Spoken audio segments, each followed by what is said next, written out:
Hello student, welcome to my channel Nisha study point part 2 BA fourth semester drawing and painting.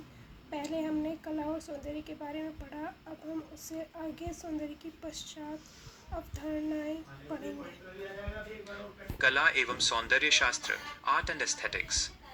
पाश्चात्य, western और भारतीय परंपरा में सौंदर्य की अवधारणा को समझने के लिए विचारकों ने इसे अलग अलग दृष्टिकोणों में विभाजित किया है। सौंदर्य की पाश्चात्य अवधारणा, वेस्टर्न कॉन्सेप्ट ऑफ ब्यूटी। नामकरण, जर्मन विद्वान बाउमगार्टन ने सर्वप्रथम सन 1750 ईशून्य में दर्शन शास्त्र की एक स्वतंत्र शाखा के रूप में एस्थेटिक्स यानी सौंदर्य शास्त्र नाम प्रस्तावित किया। हेगल के अनुसार सौंदर्य शास्त्र को ललित कलाओं के दर्शन, फिलॉसफी ऑफ फाइन आर्ट के रूप में स्वीकार किया गया है। उनके अनुसार सौंदर्य शास्त्र सुंदर का दर्शन है। बोसांके के अनुसार सौंदर्य शास्त्र को मात्र सौंदर्य का दर्शन कहा है। सौंदर्य के चार प्रमुख दृष्टिकोण, 4 मेजर अप्रोचेस टू ब्यूटी। पुस्तक के अनुसार पाश्चात्य विचारकों ने सौंदर्य को समझने के लिए चार मुख्य दृष्टिकोण माने हैं। 1. आत्मवादी दृष्टिकोण, सब्जेक्टिव अप्रोच। मुख्य विचारक प्लेटो, प्लोटिन्स, आगस्टीन, एक्विनास, कांट तथा हीगेल। सिद्धांत, इसके अनुसार सौंदर्य एक सार्वभौमिक सत्य है जिसे चेतना का सौंदर्य कहते हैं। प्लेटो सौंदर्य को सार्वभौमिक मानते हुए उसे शुद्ध बुद्धि का सौंदर्य, चरम सौंदर्य कहते हैं। वे इसे परम तत्व से संबंधित मानते हैं। 2. वस्तुवादी दृष्टिकोण, ऑब्जेक्टिव अप्रोच। सिद्धांत, इस समूह के विचारकों का मानना है कि वस्तु में सौंदर्य की सत्ता होती है। रूप, आकृति, रूपाकृति, फॉर्म तथा वर्ण, कलर का संयोजन ही सौंदर्य का आधार है। रचना करते समय अनुपात, प्रोपोर्शन, सममित, सिमेट्री, संतुलन, बैलेंस तथा वर्ण योजना का ध्यान रखना आवश्यक है। यानी कलाकृति का अपना रूप संसार ही सौंदर्य का स्वरूप है। 3. भाववादी दृष्टिकोण, इमोशनल साइकोलॉजिकल अप्रोच।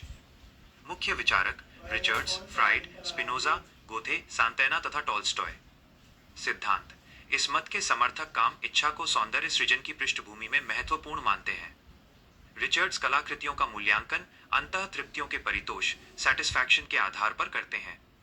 फ्राइड जैसे मनोविश्लेषणवादियों ने सौंदर्य को काम, रतिभाव से संबंधित माना है, जबकि टॉल्स्टॉय सौंदर्य को भावोद्रेक व रागात्मकता से जोड़ते हैं। 4. वस्तुनिष्ठ अथवा व्यक्तिनिष्ठ, बाह्य समन्वयवादी दृष्टिकोण। सिद्धांत, यह आत्मवादी और वस्तुवादी दोनों विचारों का मेल है। इसके अनुसार सौंदर्य वस्तु तथा दृष्टा, व्यूअर के मध्य की प्रतीति है। यानी दर्शक की चेतना द्वारा स्वीकार किया जाने वाला वस्तु का स्वरूप ही सौंदर्य है। ये दोनों पक्ष परस्पर एक दूसरे के पूरक हैं। सौंदर्य की अनुभूति, परसेप्शन ऑफ ब्यूटी।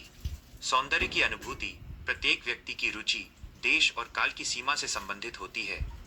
हीगेल का कथन, सौंदर्य सर्वप्रथम मानस पटल पर प्रकट होता है। सौंदर्य की अनुभूति विवेक के द्वारा होती है। कलाकृति जड़ स्वरूप से निकलती है और इसी से उसका उद्धार भी होता है। रविंद्रनाथ टैगोर का कथन, जल में क्रीड़ा करने वाली मछलियों का सौंदर्य तभी अनुभव कर सकना संभव है जब दृष्टा की दृष्टि निरपेक्ष हो। मूल निष्कर्ष, सौंदर्य बोध हमारी मानसिक वृत्ति है। इसके लिए दृष्टा के हृदय का निर्मल होना आवश्यक है।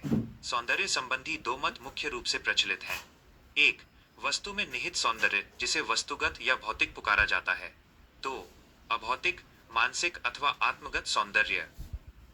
कला एवं दर्शन, आर्ट एंड फिलॉसफी। दर्शन और कला